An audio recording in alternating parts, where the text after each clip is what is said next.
Alright, here's a prototype for my spinning table. Just hooked up to regular household voltage. And when I turn it on, 3 rotations per minute. Oh shit. Anyway, this is taken straight out of a microwave and then resoldered with fuse, switch, and that's the Lazy Susan that's inside the actual microwave, and it's going to support the cake plate so that you can decorate cakes with it. Anyway, I have to make a base for it, and after that I should be finished. Okay, here's another quick test. I've got a mounting plate with a hole cut through with the motor underneath, and success. Extremely slow success, but it looks like it'll work after everything's smoothed out in the center and balanced. That's all for now. Alright, here's the side piece being glued on to the top. The hole in the middle is where the turntable will spin through. And then the bottom pieces, if you can see them, have been routed already. So they're flipped upside down right now just to preserve the top piece so it won't get damaged by the clamps. But the glue should be dry by now, so we're going to take them off and add some more components.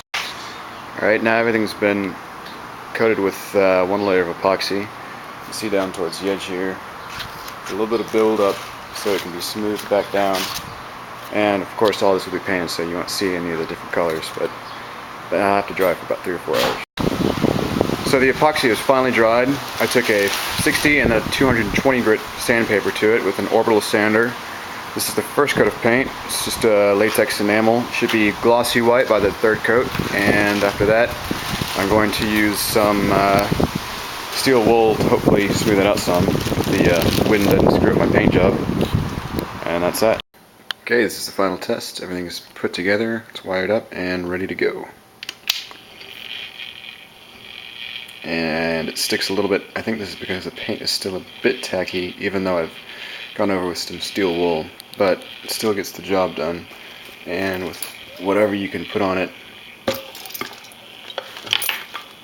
still spins. So that should hold the cake pretty nicely. And hopefully it'll, over time, loosen up and spin freely. Here's a picture of the dissected microwave. As you can see, it's quite dead. Do not use, even if you could.